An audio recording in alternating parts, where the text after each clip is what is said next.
Hai sob, apa kabar nih? Santuy kan? Nah, kesempatan kali ini kita akan bercerita film berjudul Your Rider yang dirilis tahun 2018. Jadi tanpa berlama-lama lagi, yuk langsung aja kita masuk ke dalam ceritanya. 24 Desember tahun 2006, berlatar di Italia.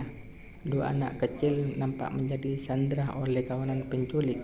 Seperti kebanyakan penculik lainnya, mereka pun mencoba menghubungi orang tua dari kedua anak tersebut. Namun, siapa sangka, ayah dari anak-anak yang diculik itu ternyata juga sedang dijadikan sandera oleh kawanan penculik lainnya. Alhasil, adu mulut pun terjadi antara kedua pihak penculik yang sama-sama mempertahankan sanderanya tersebut. Di luar dugaan, pria yang diketahui bernama Mercurius itu ternyata telah mengantisipasi hal buruk yang akan terjadi pada dirinya.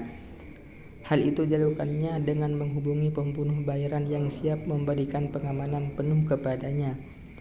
Dan benar saja, kelompok pembunuh bayaran itu pun bisa dengan mudah menghabisi semua kawanan penculik yang ada di sana, tak terkecuali dengan mengamankan anak-anak Mercurius.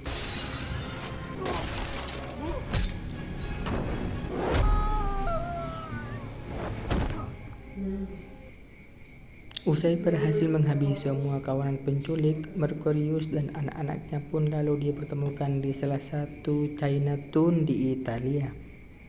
Adalah Lin Zaifeng, sosok pembunuh bayaran handal yang selama ini disewa oleh Mercurius. Lin juga tidak bekerja sendirian, melainkan ia tinggal dan bekerja dengan ketiga temannya, yaitu Steelskin, si kulit besi, Surblade yang pandai memotong, serta ada Megafoot yang memiliki kekuatan tangan layaknya seperti kaki. Di rumah yang sekaligus menjadi markas berkumpulnya kawanan Lin itulah mereka merayakan kehangatan malam Natal bersama.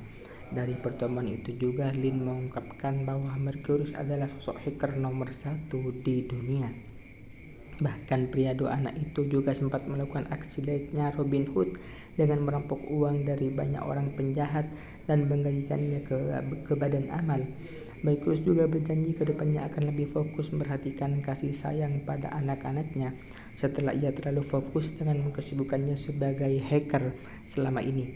Tidak hanya itu, Mercurius juga turut memberikan hadiah Natal pada Lin, sebuah blueprint yang ia sebut sebagai tangan Tuhan. Disebutkan sebuah tangan Tuhan adalah rancangan penjara yang sempat dibuat oleh Mercurius selama belasan tahun ketika dirinya berada di penjara level 6 di CIA. Adapun tujuan diciptakannya proyek tangan Tuhan adalah guna mencapai perdamaian seperti yang diimpikannya selama ini. Nah, singkat cerita, 12 tahun pun berlalu. Kantor CIA Italia yang biasanya sangat santai seketika dibuat riuh setelah sistem keamanan mereka diretas oleh pihak yang tak bertanggung jawab. Tak tanggung-tanggung pertasan ternyata dilakukan untuk pencuri program tangan Tuhan dan menjalankannya di tempat lain. Karena alasan itulah maka pihak CIA pun akhirnya mencari Lin sebagai pihak ketiga yang diyakini bisa membantu dalam mengusut aksi pertasan tersebut. Namun menemui Lin bukanlah perkara yang mudah. Selain tempat bersembunyinya yang tak banyak diketahui, sosok tersebut juga dikenal misterius dan jarang menunjukkan keberaniannya kecuali dalam tugas-tugas tertentu. Kondisi inilah yang akhirnya memaksa CIA meminta uang agar mau membujuk Lin datang. Hal ini dikarenakan bukanlah sosok wanita yang diketahui pernah menjalin hubungan spesial dengan si Lin. Di tempat lain terlihat sosok hacker wanita yang tengah mengaktifkan tangan Tuhan. Ia diketahui bernama Sophie dan menjadi dalang utama dalam aksi petasan di kantor CIA. Entah apa motif yang didasarinya untuk melakukan aksi tersebut, namun faktanya ia juga turut berurusan dengan mafia yang ada di Italia. Tak tanggung-tanggung, Sophie bahkan sampai merampok uang dengan senilai 100 juta dolar dari salah satu kelompok mafia terbesar yang ada di sana. Sementara itu, pertemuan antara Lin dan CIA sempat menemui kebuntuan. Pasalnya, Lin yang mengetahui pelaku di balik aksi peretasan adalah Sophie merasa enggan untuk ikut mengutus pengusutan kasus tersebut. Namun semua berubah ketika Sophie secara terang-terangan menghubungi Lin untuk membicarakan tentang proyek Tangan Tuhan.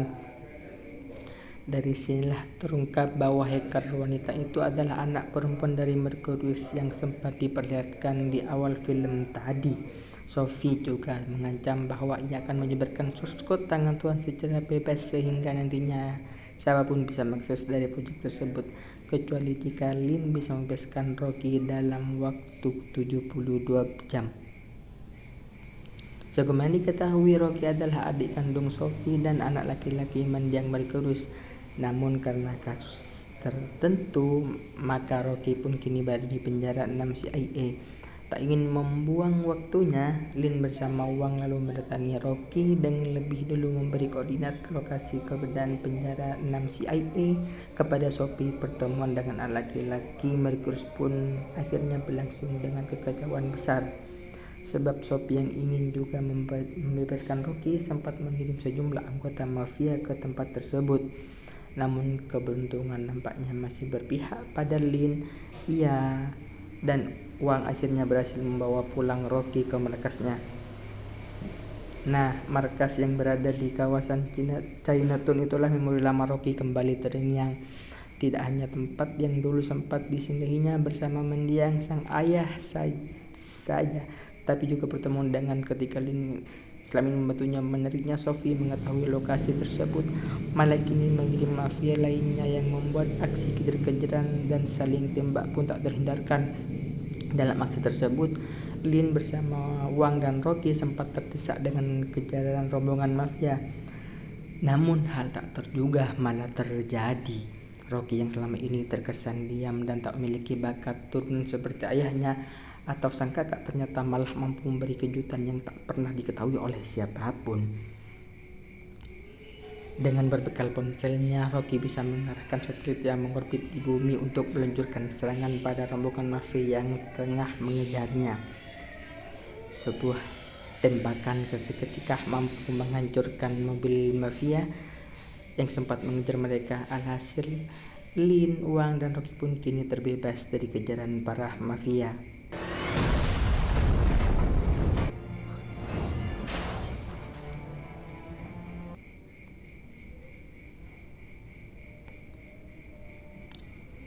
Dari sini terungkap bahwa ternyata Rocky sendirilah yang selama ini menginginkan masuk penjara level 6 di CIA. Hal itu dilakukannya semata hanya untuk mendapatkan backdoor dari program Tangan Tuhan. Hingga kemudian ia pun berhasil menciptakan senjatanya sendiri yang disebut sebagai Tangan Kanan Tuhan.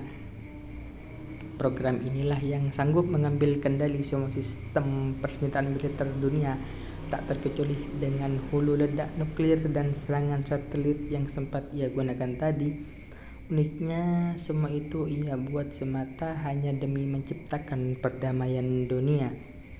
Mirip seperti Tangan Tuhan yang sempat dibuat oleh mendiang ayahnya, namun program itu juga yang kini membuat Sophie sangat berambisi untuk mendapatkan Rocky. Dalam obrolan santai mereka, Lin mengungkapkan bagaimana kemarahan Mercurius yang sempat memuncak setelah menyadari bahwa program Tangan Tuhan malah dimanfaatkan CIA untuk membinasakan kelompok teroris, tak terkecuali dengan produk sipil yang tak bersalah. Nah, karena alasan itulah Mercurius sempat membelot dan kabur dari penjara 6 hingga kemudian dirinya memutuskan untuk mengakhiri hidupnya tepat sebelum CIA menangkapnya. Namun di sini menariknya, di momen itu juga hacker nomor 1 tersebut sempat memberikan sebuah kunci pada Lin tanpa menjelaskan maksud dan tujuannya. Dari sinilah mereka menyadari bahwa sesungguhnya yang diinginkan Sophie adalah program Tangan Kanan Tuhan yang dibuat oleh Rocky. Bahkan hacker wanita itu nampaknya sangat dendam pada Lin yang dirinya menjadi penyebab kematian dari sang ayah. Atas alasan itulah berubah menjadikan Wang sebagai sandaranya. Hal itu disebabkan karena sosok Wang yang merupakan orang penting dalam kehidupan Lin di sebuah gedung bekas pabrik Lin, dan Rocky mendatangi tempat tersebut untuk menyelamatkan Wang dari sana. Pertarungan epik pun tak bisa terhindarkan ketika teman Lin pun ikut turut dalam aksi tersebut. Namun malang bagi mereka semua, Steel Skin, Blade, dan Megafoot ternyata malah tumbang hingga tercebur ke cairan limbah nuklir yang sangat berbahaya dan menghancurkan tubuh mereka. Sama halnya dengan Rocky yang memutuskan untuk menceburkan diri setelah program tangan Tuhan kanan miliknya berhasil direbut Sophie.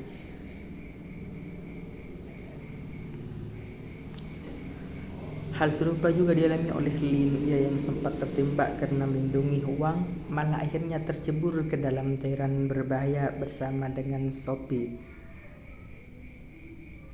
Sialnya, Sophie yang akan tercebur ternyata masih sempat mengaktifkan peledak yang ada di gedung tersebut.